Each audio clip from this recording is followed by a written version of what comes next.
And now I'm going to talk about Sonic and the Secret Rings. The genie Shara wakes Sonic up from his sleep.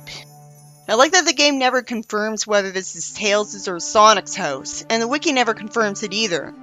There's also no indication that Sonic's in this house alone. Shara wakes up Sonic and explains their situation. Sonic reveals that he's got a cold, which is rare for a video game protagonist, and it's barely shown so that it doesn't get in the way.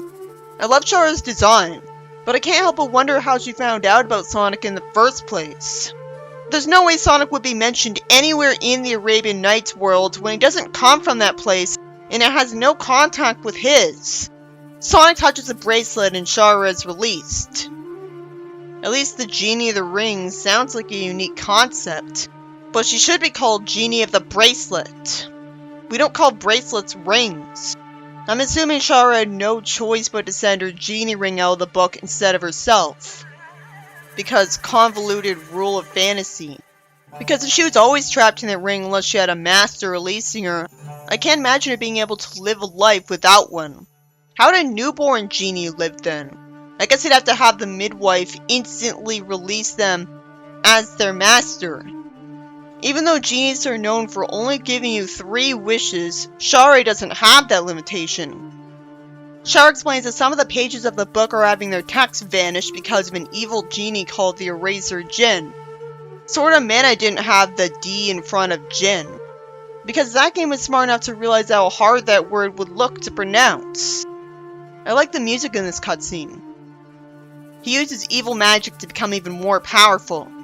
If you can use your own magic to make yourself even more powerful, then why didn't everyone with magic do that to themselves and make themselves omnipotent immediately? You'd think you'd be born with your magic and be as powerful as you could be with it. You don't see all wizards turning themselves into gods, then there'd no longer be wizards. And second, they're seriously calling it evil magic. And to imply that magic itself can be evil? Never mind that magic is just a tool. I've always hated how they call offensive magic black magic.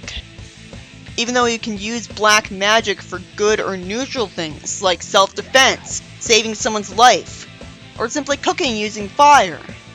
Shara explains that the villain couldn't bear to remain in the book any longer. How do you find out he was in a book in the first place, and why is being in a book-based universe a bad thing? We could be in one we'd never know. It doesn't seem like the universe being a book is really affecting the universe and its quality of life. So why does he care? How did he even find out? I guess a psychic told him? Wouldn't it negatively affect your sanity to find out the universe is a book? Like a fictional story? He's lived his whole life in that universe, so why would he ever see it as inferior? Just keep it simple and explain that he wants to conquer the multiverse. How does he absorb the power of the book itself? How does a normal book have power? It's not like the book can let you fly or anything. It's a book that happens to have its own universe. It'd be so much easier to understand if they just kept it simple and explained that every copy of the Arabian Nights book does have a portal to another universe, which can only be explained by a witch did it. And you put them in libraries specifically so this could happen. And Sonic's question is never answered. Shara repeats herself. Wouldn't Eraser destroying the book make himself cease to exist because he made the world that he was in cease to exist? He'd have nothing to gain from destroying that world, even if he was outside of it. It's just wasted effort. Sonic naturally wonders how he's supposed to enter the story. I take back naturally. He's in front of a genie, how do you think?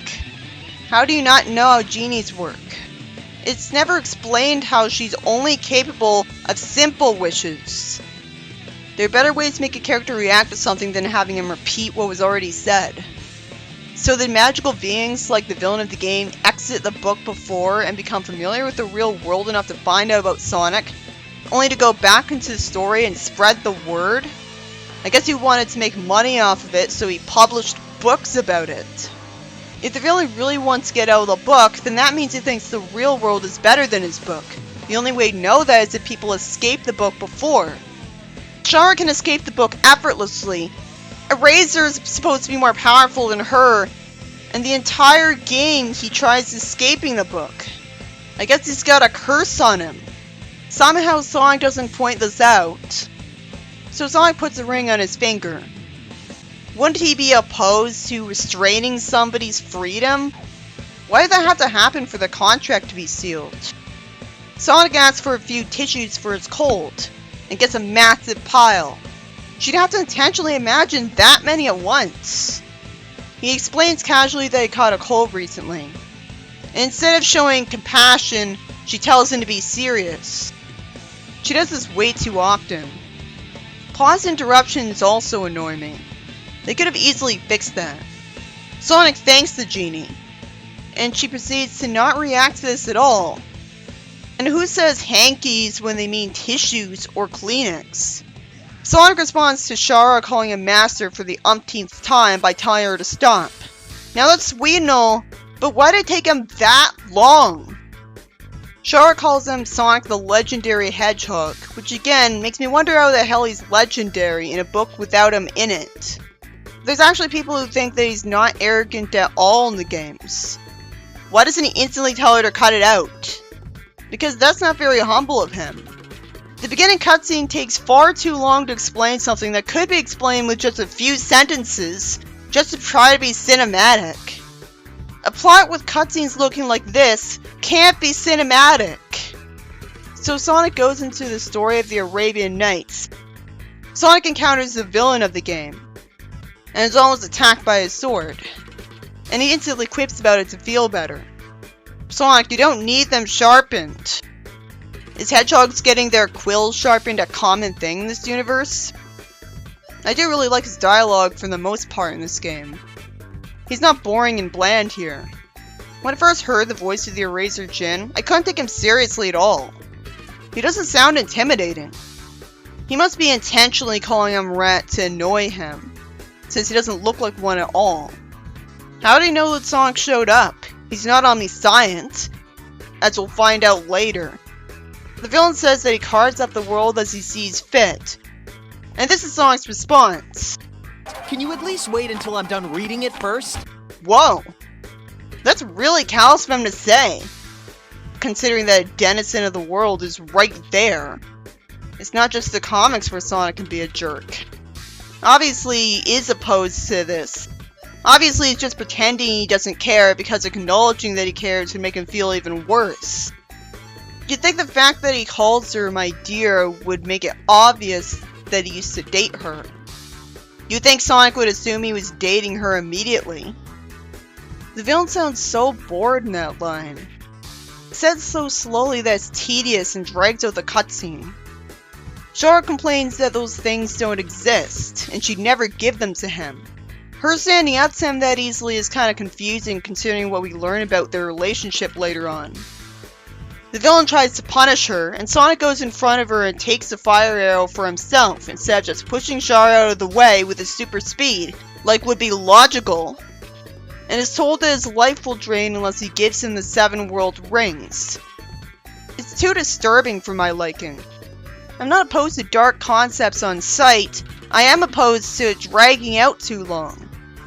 After the villain says he wants to collect the life of the king for some reason, Shara says that the king is the creator of the Arabian Nights and the main character of the story. So I guess the king created the book and then magically teleported himself into the universe to live there. Sonic's brave enough that he doesn't even comment on a flaming arrow piercing into his chest. I doubt that would be painless. I was expecting Shara to scold him for being optimistic again, but she didn't.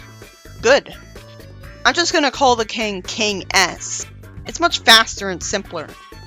Why did he create the Arabian Nights? What about the world caused him to stop wanting to live there, instead of trying to take it over? Considering that he looks like Eggman. So clearly this is a parallel universe situation.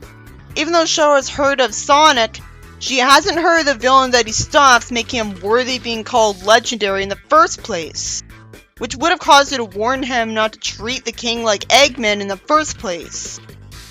So why does she think Sonic's a legendary hedgehog if she doesn't know about Eggman? She just knows about his special powers?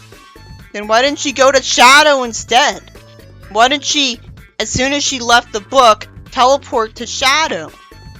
Sonic talks to him in the tone of a parent scolding his misbehaving child, which is pretty amusing. The king tries to call his guards out of force of habit, but nothing happens.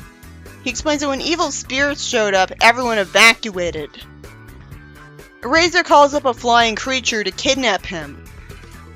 It's a little insulting that he assumed the only reason you would care about the characters is if they looked like the Sonic characters with no explanation, and just have to assume that's a parallel universe.